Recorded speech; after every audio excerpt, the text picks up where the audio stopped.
And hello YouTube, and welcome back to another episode of the Movie Zone with me, your host Jonathan, aka the Dr. Movies. And now I get to talk about the final trilogy of Christopher Nolan's movies, The Dark Knight Rises. Now, like I said, spoiler alert, for if you've never seen this movie, big spoilers here, so you've been warned.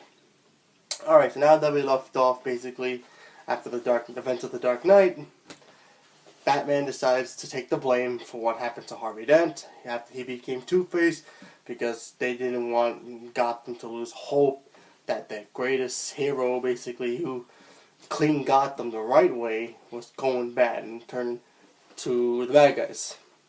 So Batman decided to take the blame, and now the cops are going after him, and we haven't seen Batman nearly for years. For a couple of years now. And a new villain decides to pop his head into Gotham, Bane, and this person is played by Tom Hardy. Now, this Bane is completely different from what the animated show showed us, and of course from the that garbage version of himself in Batman and Robin. He didn't have the tubes in his head. He was basically a regular dude, but he was really muscular. He was also part of the League of Assassins, so that's why he was very physically stronger than Batman. But he was so bad and so not, play well with others in a way, or had the right mind to view what Ra's al Ghul was planning for the world, that they kicked him out. So now Bane has decided to go to Gotham City to wreak havoc for his own cause. And of course the cops unfortunately can't stop him. Gordon's already on his way to retirement, and now they need something to help them get back on track. And of course Batman is just doing his thing by just being a billionaire. Even billionaire Bruce Wayne has decided to disappear for a little bit.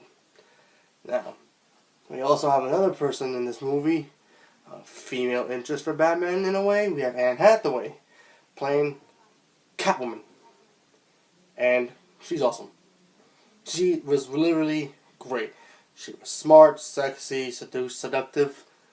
She was calculating in what she had to do, because she basically stole either whatever she needed to steal. In this case, she wanted fingerprints. Why did she need the fingerprints? She wanted Bruce Wayne's fingerprints, so that way she can sell it to the highest bidder, so they can do what they want with it, maybe use his fingerprints to take out all his money and use it for stealing or something. Who knows what it was for. So she goes to Bruce Wayne's house, dressed up as a maid, and looking great by the way. She gets the fingerprints, and of course walks away.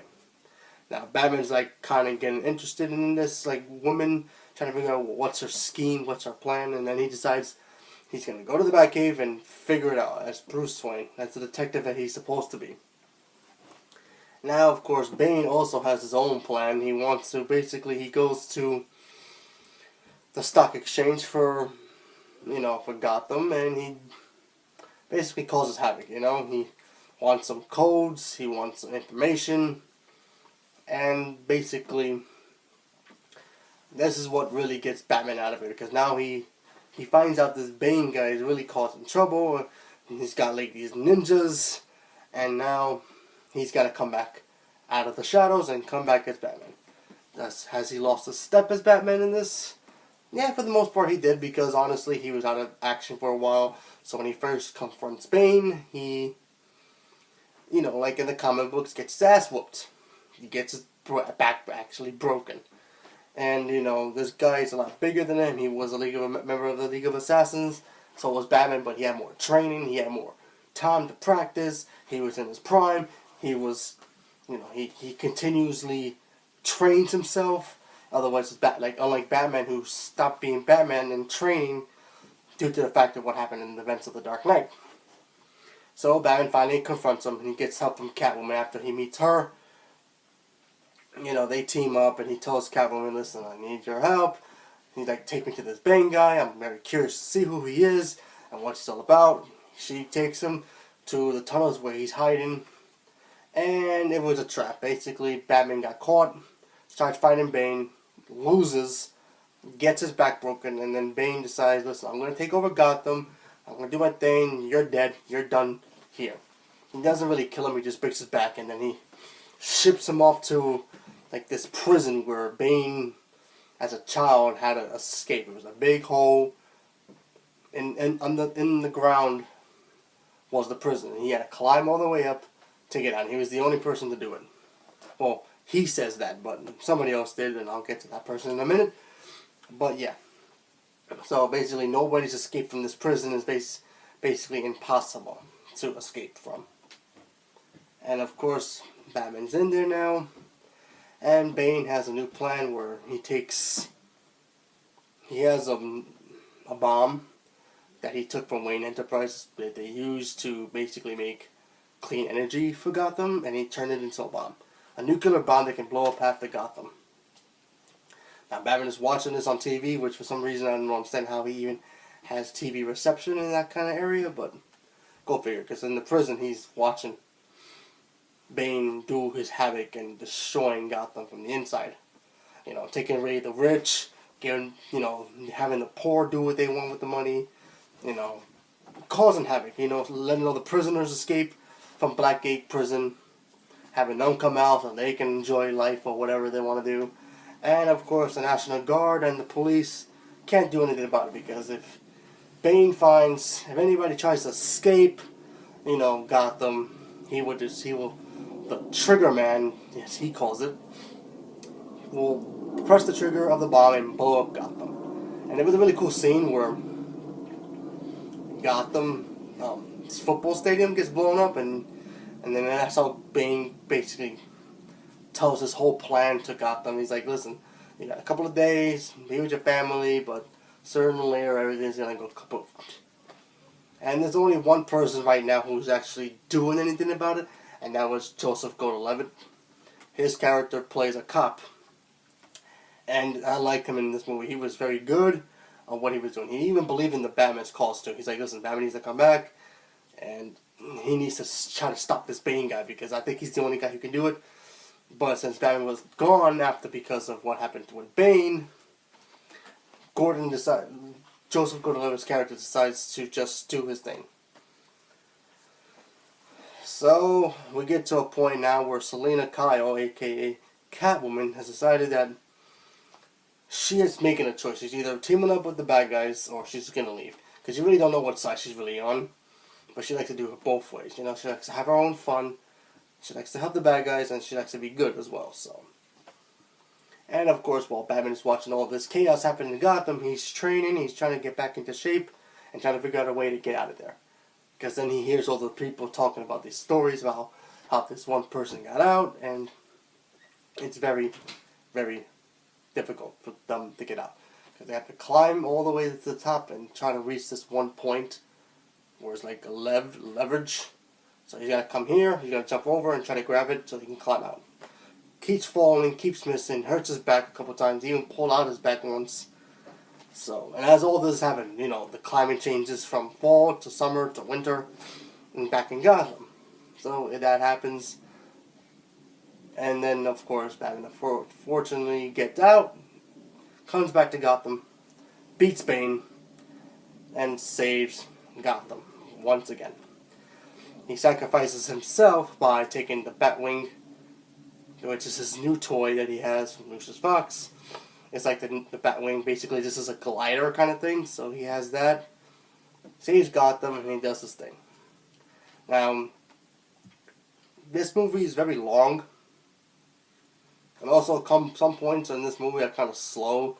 Like, half the movie you really don't see Batman for a while, and then some points you do. But this is more Bruce Wayne trying to figure out a way should he come back as Batman. That's the point he's trying to do.